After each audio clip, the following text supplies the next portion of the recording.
You know, I don't know why I do this to myself. Hi, I'm Matt with State of Flex here with a review for Santa Jaws.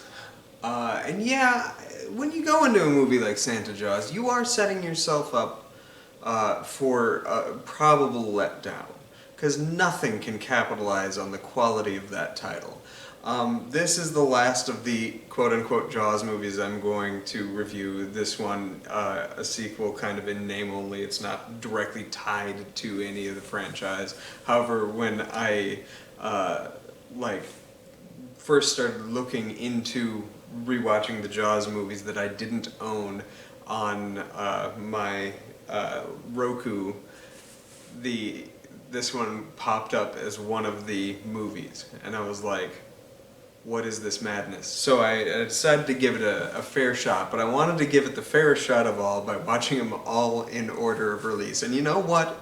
For all this movie's faults, it's better than 3. It's probably the most creative of the Jaws movies in that this is a movie about a boy who inherits a pen, a magical pen, that whatever he uses that pen for comes to life, and he draws a comic book character of a killer shark with demon red eyes, which I did not convey in this picture, darn it.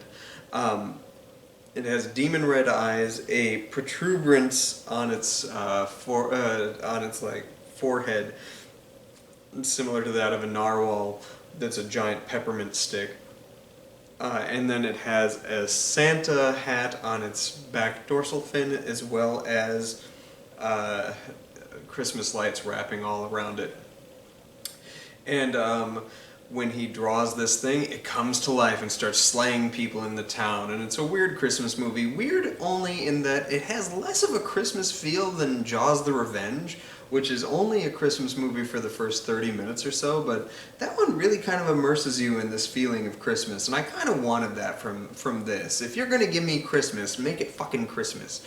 But another, positive that this movie has to offer, because why talk about the negatives? It's a low-budge movie. It's easy to pick out. It's an absurd movie that was designed to be similar to that of like a sci-fi original by its very nature, though one of the benefits of doing something like this is, unlike Sharknado or something like that, this is a movie that I feel like the filmmakers are actively trying to present something good with what they have, whereas those movies just kind of lean into so bad they're good, but oftentimes just are bad kind of territory.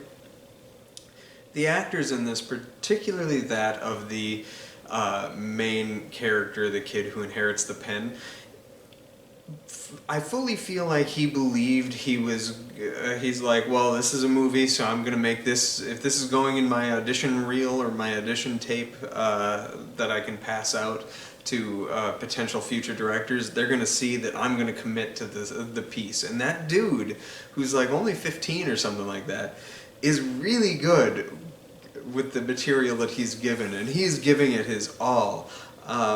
He's probably overacting the scene because he is playing it for straight drama, but that kind of makes it more fun.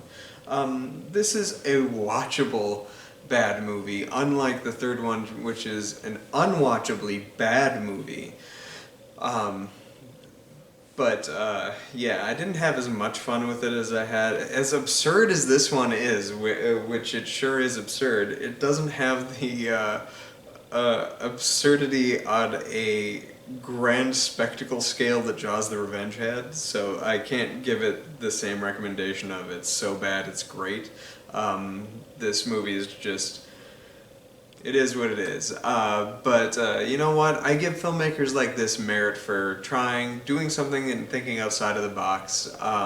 Bruce Campbell once explained at a Q&A that I saw him at that he loves doing small independent films, not because those are the ones that he gets offered the most often, but those are the ones he seeks out because they're doing something far more creative than any of the mainstream studios are. And he had worked on a few mainstream studio films, and he got so sick of the Hollywood system and stuff like that that he much preferred movies that were trying to be creative. So that that comment always kind of resonated with me, and that's why I always will watch unusual movies or movies with strange titles. Like Zombievers is another good example of this, where they are movies that you kind of know what you're getting into right from the offing, and they're kind of review less movies where you can't really give an honest review for the film because you kind of know what you're getting into when watching it. But there is a fun to be had, especially if you're going to get people together and watch a movie. This is kind of the thing you should get people together to watch, much more so than some true great piece of art. So give independent filmmakers a couple bucks. So always, if you have the opportunity, watch something that might be a little weird or alienating, even if it involves a shark with laser eyes and a narwhal snout made of peppermint stick. So this is Santa Jaws. Thanks for watching. Have you seen this movie? What did you think of this? I had enough fun with it. I think the last 15 minutes are pretty solid. It does kind of set itself up for a sequel, which was, a choice. But anyway, thanks for watching, like, subscribe, do all that good stuff. Peace.